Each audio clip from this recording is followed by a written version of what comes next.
একদিনেই দুইটা মুরগি ডিম পাড়ার প্রতিযোগিতা শুরু করে দেয়, কিন্তু তখনই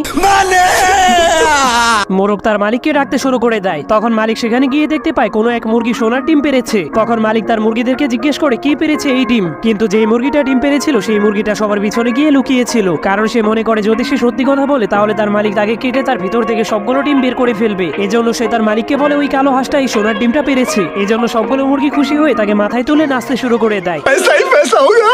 তখন হাঁসের মালিক তার হাঁসের নাম খবরের কাগজেও ছেপে দেয়, যার কারণে হাজার হাজার মানুষ হাঁসটাকে দেখার জন্য ফার্মে চলে আসে। কিন্তু সেই সোনার ডিমের খবরটা ডাকাতদের কাছেও পৌঁছে যায়। এরপর ডাকাতেরা সেই ফার্মে এসে ফার্মের মালিককে মেরে হাঁসটাকে নিয়ে চলে যায়। এরপর ডাকাতেরা হাঁসটাকে তাদের বাড়িতে নিয়ে সোনার ডিম পাড়ার জন্য বসিয়ে দেয়, কিন্তু হাঁসটা ডিম পাড়া বাদ দিয়ে ডাকাতদের ওপর চিল্লাতে শুরু করে দেয়, যার কারণে ডাকাতেরা তাকে বন্দুক দেখিয়ে ভয় দেখাতে শুরু করে দেয়।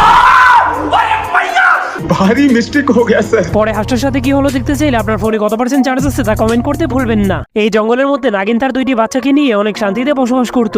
একদিন নাগিন মা তার বাচ্চাদেরকে তার জাদু দিয়ে একটি সাপের গাড়ি বানিয়ে দেয়। এরপর সে বাচ্চাদেরকে বলে তোমরা এই গাড়ি দিয়ে পৃথিবীতে গিয়ে কালো পাথরের নিচ থেকে আমার নাগমণিটা নিয়ে আসো। এরপর তারা সেই নাগমণি আনার জন্য সাপের গাড়ি দিয়ে পৃথিবীতে চলে যায়, কিন্তু তখনই হঠাৎ করে তাদের সামনে দুইটি রাক্ষস চলে আসে। এরপর সেই রাক্ষসগুলো ধীরে ধীরে অনেক বড় হয়ে যায়, যা দেখার পর নাগিনের বাচ্চাগুলো অনেক ভয় পেয়ে যায়, কিন্তু তারা তাদের জাদু দিয়ে রাক্ষসগুলোকে একটি খাঁচায় বন্দি করে ফেলে। এরপর তারা সেখান থেকে পালিয়ে সেই কালো পাথরের কাছে চলে যায়। তখন তারা পাথরটাকে সরিয়ে সেই নাগমণি নিয়ে তাদের বাড়ি চলে যেতে শুরু করে, কিন্তু সেই রাক্ষসগুলো খাঁচা থেকে মুক্ত হয়ে আবারও তাদের সামনে চলে আসে। এরপর সেই দুইটি রাক্ষস একসাথে মিলে অনেক ভয়ঙ্কর একটি রাক্ষস হয়ে যায়। তখন নাগিনের বাচ্চারা মনে করে এবার এই শয়তান রাক্ষসটা তাদেরকে খেয়ে ফেলবে, কিন্তু তখনই নাগিন তার বাচ্চাদেরকে বাঁচানোর জন্য চলে আসে। এরপর নাগিন শয়তান রাক্ষসটাকে তার জাদু দিয়ে সেখানেই মেরে ফেলে। যাওয়ার আগে আপনি কোন কোম্পানির ফোন ইউজ করেন তা কমেন্ট করতে ভুলবেন না।